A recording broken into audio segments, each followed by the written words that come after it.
Very good afternoon.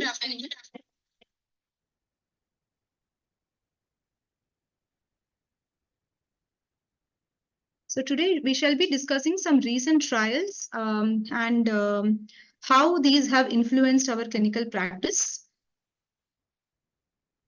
I'm Dr. Aparna from KIMS Cuddles, Kondapur, and thanks everyone for joining for today's session.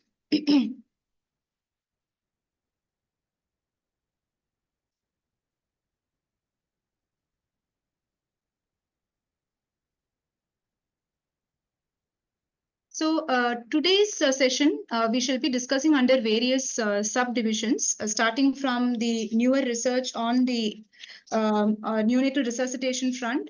And we shall be moving into discussion on how new studies have influenced the way we manage respiratory support and bronchopulmonary dysplasia in preterm babies. Then this will be followed by studies on enteral nutrition, NEC, PDA, ROP, perinatal management of preterm babies, antenatal neuroprotection, as well as neuroprotection in term asphyxia, followed by some miscellaneous topics. So let's begin with neonatal resuscitation. So here, as you all are aware, the management of babies born through meconium stain liquor has dramatically evolved in the last few years. Initially, management of MSAF used to involve some antenatal strategies such as amnio infusion. But more and more, it was realized that amnio infusion was only useful in those settings with poor intrapartum monitoring, and it is not routinely useful in settings with good intrapartum monitoring. Later, when the baby was delivered, routine oropharyngeal suctioning used to be done. This again was kind of found to be not useful with this large study conducted by Wayne et al. In Lancet 2004. So here, the study included 2,514 infants who are who were delivered through meconium stained amniotic fluid, and they were randomized to receive either oropharyngeal suctioning or no suctioning. And what was interesting was it was found that in both the groups, the babies who were overall babies born through meconium aspiration, meconium stained liquor, only 4% developed MAS. But it was seen that almost 6 to 7 times more babies developed meconium aspiration if they were born non-vigorous. So whether or not they underwent oropharyngeal suctioning or not, non-vigorous babies born through MSAF had higher chance of developing meconium aspiration syndrome. So this was an important finding that evolved from Wayne et al., which did away with the routine practice of oropharyngeal suctioning during shoulder delivery. Even after this study, tracheal suctioning after birth, that is postnatal endotracheal intubation and tracheal suctioning was done in all babies born through MSL. This was again done away with in babies who were born vigorous after the study of Wisfel et al. So this study came in the year 2000. And you can see that this is the last study in this forest plot of randomized control trials that looked at tracheal suctioning versus no tracheal suctioning in vigorous newborns born through MSAF. So following the Wisfel study, which found that there was no difference in MAs between the two arms, tracheal suctioning, at least in vigorous babies, was done away with. Still, the conviction to do away without tracheal suctioning in non-vigorous babies was lacking. And this evidence came from four studies from India. So you can see the names of the studies listed on the left side. Chetri et al., Dr. Sushma Nangia study, and a couple of other Indian studies. These were all pooled in a Cochrane review by Dr. Deepak Chawla sir and Dr. Sushma Nangia ma'am. And this was published in 2021. The relative risk of... Sorry.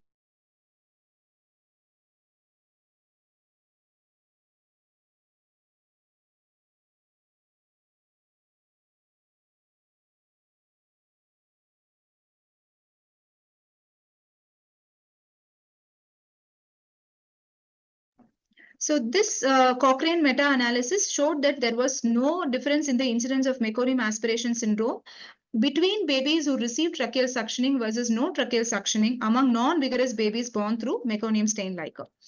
So this important evidence, which came from 4 Indian studies, paved way to the ILCOR 2014-2015 recommendation that one does not have to do endotracheal suctioning and routinely in non-vigorous babies born through MSL. So now the current recommendation is that even in babies born through meconium-stained liquor, we receive the baby, do initial steps and start the baby on positive pressure ventilation. Only if there is inadequate chest rise, despite these steps, we resort to tracheal suction. So there is a lot of controversy with regards to this evidence, whether this was kind of appropriately done or not, because there is data to show that there could be a slight increase in meconium aspiration syndrome following this change in recommendation. But there may not be a very large randomized controlled trial again coming in the near future, simply because MAS is not a very common condition in the Western countries, unless such study comes from the Indian subcontinent. Another very important change from recent trials in regards to neonatal resuscitation is with regards to sustained inflation. Now, sustained inflation, as you all know, was recommended in preterm babies following animal data that when one provides high pressure beds for long inflation times, like giving high PIP of 25 or 30 or up to 35 centimeters of water with prolonged eye time in preterm babies, it was found that there would be recruitment of the lung and improvement in functional residual capacity. So with this anticipation, the SAIL study, which was a study on sustained aerations in preterm babies, was conducted by Dr. Haresh Kriplani and team and published in JAMA 2019. In this study, 460 preterm infants were randomized to receive sustained inflations versus no sustained inflations or routine resuscitation. But what was found that using sustained inflations actually resulted in increased incidence of death. As you can see here, the fourth row, 7.4% mortality in sustained inflation group compared to 1.4% in the standard resuscitation group. So this 5.6 times higher risk of death with sustained inflations resulted in this group itself recommending against using routine sustained inflations in preterm babies. This increase in mortality could have resulted because of either volutrauma or barotrauma, because of the high pressure breaths, or because of interference with the venous return and hence the cardiac output. So we stick to the regular resuscitation policy, even in preterm infants, wherein the baby is received and initial steps are performed if the baby is depressed, followed by positive pressure ventilation, preferably using a TPS resuscitator. But sustained inflations are no longer recommended. Now, moving on to the next change in practice, which is practice with regards to cord care. There have been multiple randomized controlled trials looking at the benefits of delayed cord clamping in preterm as well as term infants. So this slide summarizes evidence in preterm population, wherein a Cochrane review, which included 15 studies, showed that delayed cord clamping can reduce the need for transfusions for anemia by nearly 40%, reduce the incidence of intraventricular hemorrhage by 41%, and necrotizing enterocolitis by 38%.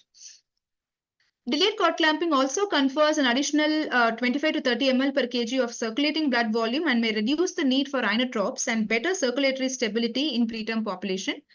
However, the only concern was an increase in neonatal hyperbilirubinemia and polycythemia, which was reassuring from the Cochrane review that the mean increase in peak bilirubin is only around 15 micromoles per liter, which is slightly less than 1 milligram per deciliter increase in bilirubin. And we know that this is something that can be easily managed even with phototherapy. In preterm infants, this trial by Somers et al. In 2012 showed that the blood volume or cardiac output as measured by SVC flow, the normal, when compared to the babies with early cord clamping indicated by the dotted lines, you can see that babies with delayed cord clamping by the straight lines, the mean SVC flow, which is one of the good markers of cardiac output, was consistently higher. Now, are these benefits also seen with term neonates? Evidence again from Cochrane meta-analysis shows that when we delay cord clamping by 60 seconds, the circulating blood volume is close to 90 ml per kg when compared to 70 ml per kg with the early cord clamping group. And delayed cord clamping also provides additional iron 40 to 50 milligram per kg, as well as improves the baby's birth weight. And the neonatal hemoglobin levels are higher by 2.1 grams per deciliter. When we look at iron stores, delayed cord clamping results in higher ferritin levels, which is sustained until 6 months and not beyond. There could be slightly higher requirement for phototherapy, but there is no increased requirement for double volume exchange transfusion.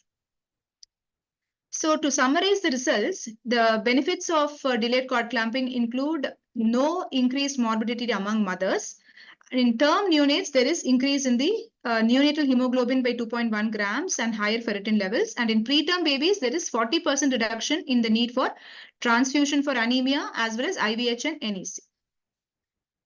One important study in this area is the APT study, which is Australian Placental Transfusion Study, that compared early versus delayed cord clamping and found that even the long-term neuromorbidity, that is combined outcome of death or major disability, occurred less often in babies who underwent delayed cord clamping. 29% in babies in the DCC group versus 34% in the early cord clamping group. So there is 17% relative risk reduction in the incidence of death or major disability. So moving on now to the next aspect, which is respiratory support. We have some new trials here, starting from the concept of early CPAP. So early CPAP or delivery room CPAP for preterm babies has been tested in 3 major landmark trials. The support trial, which was a United States-based trial, which included preterm babies 24 to 27 weeks. COIN trial, again an Australian trial, which included 25 to 28 weekers, and the Vermont-Oxford Network Delivery Room Management Trial. So all these trials included extremely premature babies, and they randomized these babies to receiving CPAP at birth, right from the delivery room. The CPAP pressures being different across the different trials. Invariably, the comparison arm was intubation and mechanical ventilation either alone or it was combined with surfactant. Now, what was surprising, at the time at which these studies were performed and published between 2005 and 2010, when intubation and ventilation was the norm in extreme preterm babies, all these studies managed to show that a good proportion of babies could be managed without intubation in the CPAP arm. So you can see the percentage of babies who had to be intubated in the support trial indicated by the red bar, the COIN trial by the light blue bar, and the Vermont-Oxford trial by the black colored bar. So up to 1/2 of the babies could be managed without intubation in the CPAP arm in these trials. And again, up to 1/2 of the babies could be managed without surfactant administration in the COIN and the VON trial. 1/3 of the babies did not need surfactant in the support trial. So these trials gave the confidence that prophylactic CPAP could be effectively used to manage extreme preterm babies at gestational ages below 28 weeks. However, there was need to identify the subset of babies that would require early intubation and surfactant administration. Now, the techniques for surfactant administration again have evolved with time. Earlier, the only technique that we were following was Ensure, which was intubate, give surfactant, and extubate. Now, more and more, we have started using lesser invasive surfactant administration routes, which are LISA and MIST, as well as laryngeal mask airway for giving surfactant. So let us look at some studies in this group. So this demonstrates the LISA technique, which uses a flexible tube like a feeding tube or a suction catheter, which is guided into the glottis using Magill's forceps and under laryngoscopic visualization. This comes with some advantages, wherein LISA allows the baby to continue having spontaneous breathing along with surfactant delivery. It also maintains laryngeal function intact. LISA has the potential to improve patient comfort and avoids mechanical ventilation. And it has been shown to improve the short-term outcomes in the form of lesser need for mechanical ventilation and also a trend towards lesser bronchopulmonary dysplasia when compared to intubate, surfactant, and extubate or Ensure technique. So these are different names used by different studies on lesser invasive surfactant administration.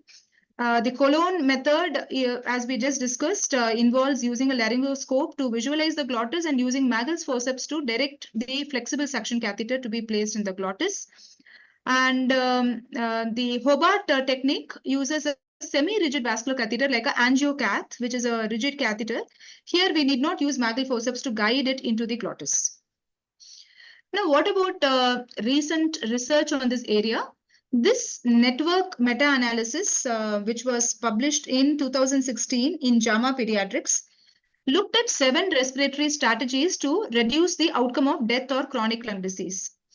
And these 7 strategies included the regular CPAP or non-invasive ventilation, NIPPV.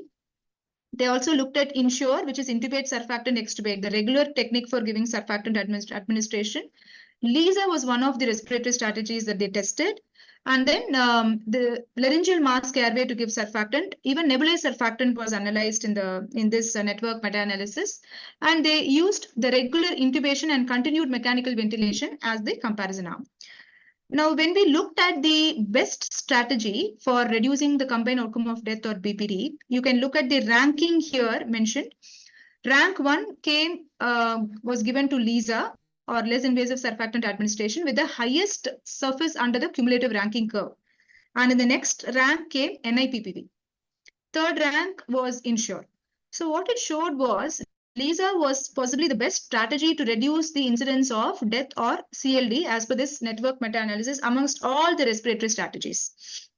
So from the previous support and COIN as well as delivery room network trial, we saw that starting the baby on CPAP and avoiding routine intubation was effective even in extreme preterm babies.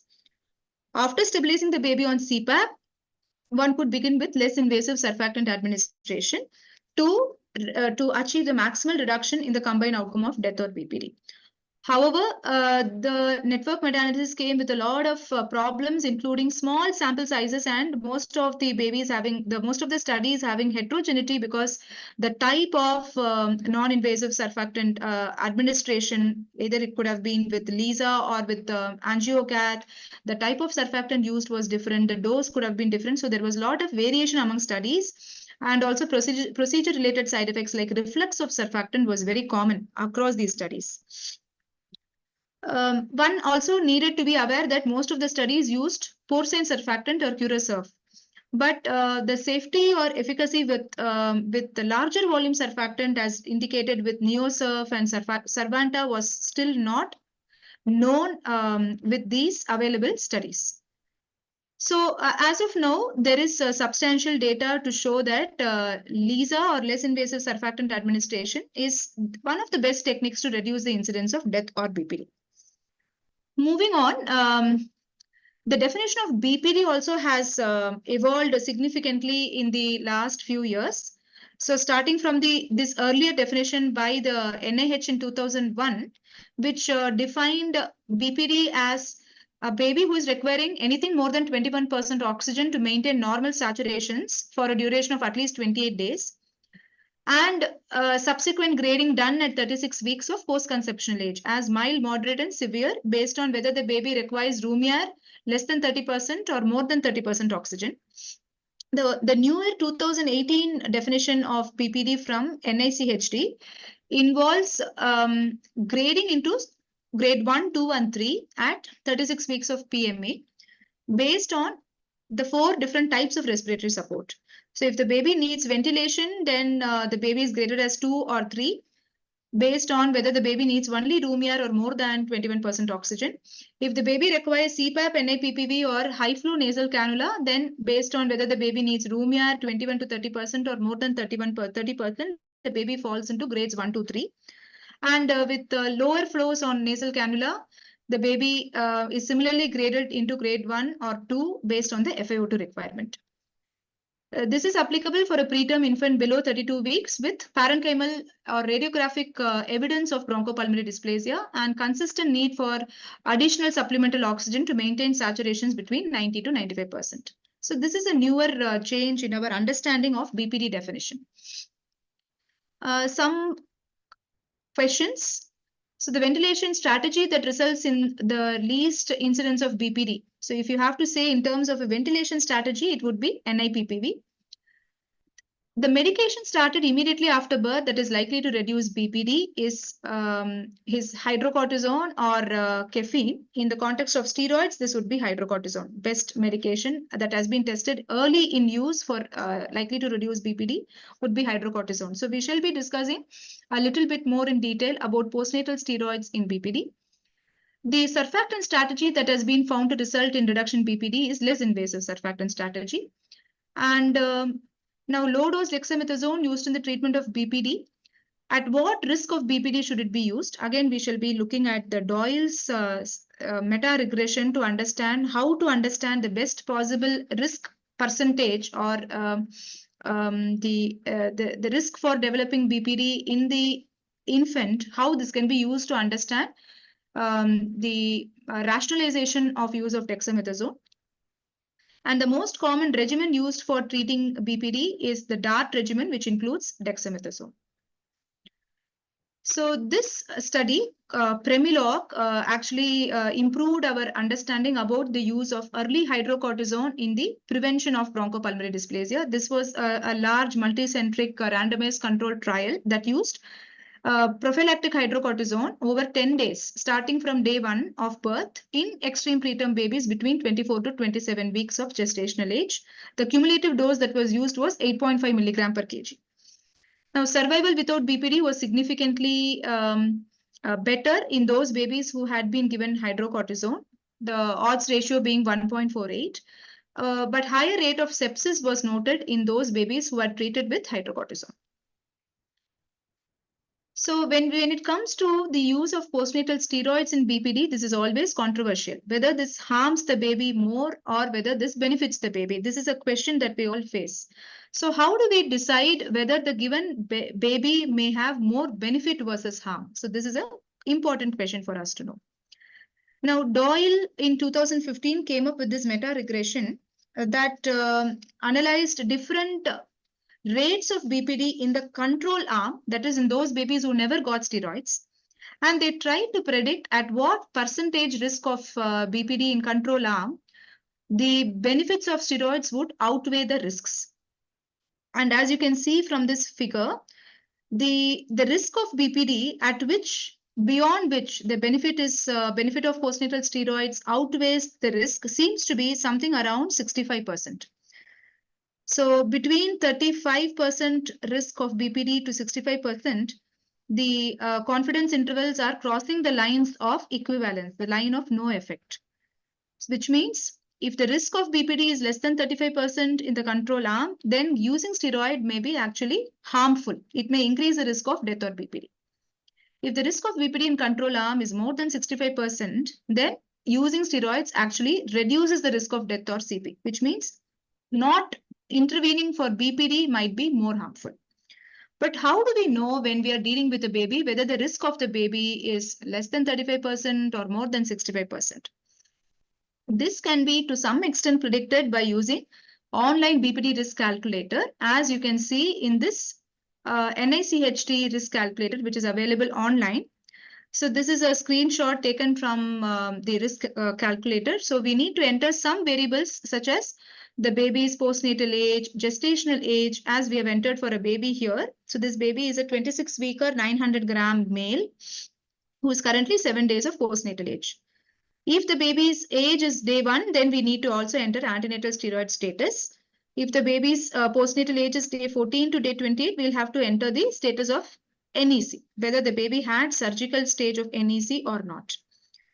Then we also enter the type of respiratory support the baby is receiving and the FiO2 requirement. Now we have entered all these variables for this given baby, and we got the BPD risk estimation to be around 63%. So no BPD, the chance is 37%, which means developing BPD, the chance would be 63%.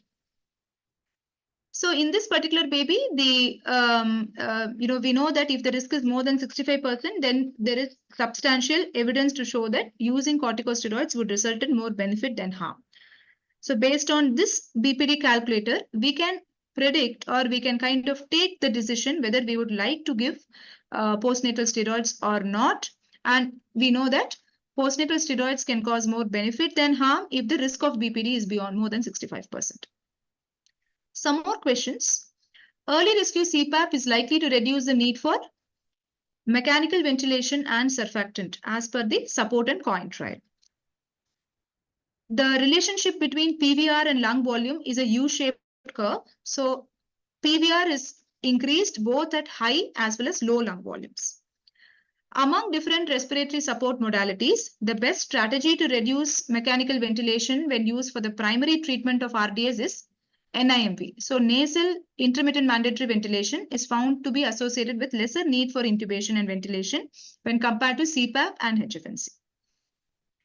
HFNC is as effective as CPAP in the treatment of infants post-extubation, but is inferior to CPAP in the treatment of primary RDS. For preterm infants less than 26 weeks, surfactant is recommended at 30% FiO2 as per the European guidelines for RDS. So this is current evidence on postnatal steroids for BPD. So typically the usage of postnatal steroids is divided into early use or late use. Below 8 days is taken as early use and more than equal to 8 days postnatal age is taken as late use. Now, if we look at the evidence for various outcomes, both early and late steroids are found to significantly reduce the incidence of CLD, that is chronic lung disease, as defined as respiratory support being required at 36 weeks, as well as combined outcome of death or CLD. However, the use of early postnatal steroids in the first week of postnatal age is associated with higher incidence of a lot of acute complications, including gastrointestinal bleeding, perforation, the risk of hypertension and hyperglycemia, which are increased with, of course, both early and late use. But gastrointestinal complications are significantly higher with early use of postnatal steroids. And likewise, the risk of developing abnormal neurological or neurodevelopmental outcomes such as cerebral palsy or death. Hence, the use of early postnatal steroids is strictly discouraged. This is quite a busy slide, lot of numbers here, but you can see how the systemic use of either dexamethasone or hydrocortisone is found to reduce the incidence of BPD alone or combined outcome of BPD and death when used early as well as when used late. Although the late postnatal steroids used do not significantly increase the risk of cerebral palsy or abnormal neurodevelopmental outcomes, mortality and cerebral palsy together, early PNS can be associated with a significantly higher risk of cerebral palsy. So you can see the combined steroids early use and the column on cerebral palsy, the relative risk is 1.43. with 95% confidence intervals 1.07 to 1.92, showing that there is a significantly higher risk of cerebral palsy.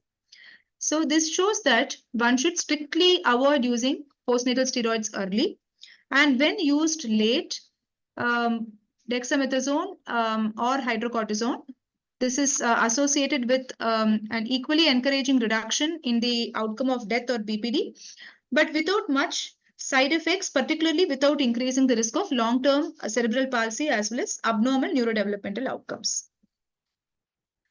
One area where evidence has not supported the use of a newer respiratory support modality is this, where HFNC, when compared with CPAP, has been shown to be inferior when used as primary support modality in RDS. So all these three landmark studies, the HIPSA study, Dr. Murki's study, and Hunter et al., all these studies showed that the incidence of treatment failure, that is the need for stepping up respiratory support, was significantly higher with HFNC when compared to CPAP. These studies clearly show that CPAP is the preferred mode of respiratory support in the primary treatment of RDS. However, for post-extubation support, one could use either HFNC or CPAP. Completing the newer modalities of treatment in the respiratory management of preterm babies, an important trial in this area is the CAP trial. CAP trial stands for Caffeine for apnea of prematurity. So this study, conducted by Barbara Schmidt and her group and published in NEJM in 2006, randomized 2006 neonates between 500 grams to 1,250 grams birth weight This was a birth weight based inclusion criteria. They were randomized to receive either caffeine or placebo. Caffeine was used with a loading dose of 20 milligrams per kg caffeine citrate, followed by a maintenance dose of 5 to 10 mg per kg. And this was compared to a similar looking placebo, and so hence this was a blinded randomized controlled trial. The 6 outcomes of interest that were found to be significantly less frequent in the caffeine arm when compared to placebo arm included BPD, defined as respiratory support at 36 weeks, severe retinopathy of prematurity, need for medical or surgical therapy for a hemodynamically significant duct, the incidence of death or disability at 18 months, and cerebral palsy at 18 months. So all these outcomes were found to be less frequent in the caffeine arm when compared to the placebo group. Now, not only is the CAP trial an evidence of the number of intermediate and short-term benefits with caffeine, but the CAP investigators have been coming up with a series of publications publishing the outcomes of these infants at 18 months, 5 years, and as long as 11 years. So thanks to Deepak sir for this slide. The CAP trial showed us that use of caffeine could improve survival without disability at 18 to 21 months, lesser cerebral palsy and cognitive deficits at this age, although at 5 years there was no significant difference in survival without disability. Once again, at 11 years, the study investigators could demonstrate that the children who had received caffeine as preterm infants had reduced risk of motor impairment, improved visuomotor and visuoperceptual as well as visuospatial abilities. While caffeine was first introduced, there were a lot of concerns that this could lead to abnormal CNS excitability. And the CAP trial investigators also showed that as long as up to around 8 years of age, there was no difference in sleep duration or sleep apnea in the caffeine arm. So in respiratory support, so far, we have discussed about the studies that supported the early use of CPAP in the delivery room and avoidance of mechanical ventilation. This was found to be associated with significantly reduced need for mechanical ventilation and surfactant. This evidence came to us from COIN support and the delivery room management trials, Vermont Oxford network trials.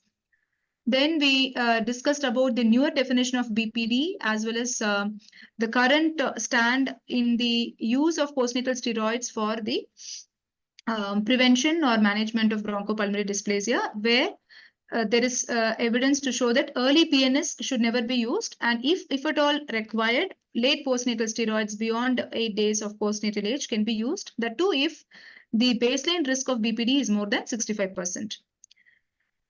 Then we have looked at the CAP trial, which showed that use of caffeine when compared to no caffeine or placebo could be associated with significant reduction, not only in BPD, but also in the need for treatment for a hemodynamically significant PDA, severe ROP, the duration of respiratory support, as well as long-term neurological outcomes between 18 to 21 months, and visuospatial and visuoperceptual outcomes, improved visuomotor outcomes at even 11 years of age.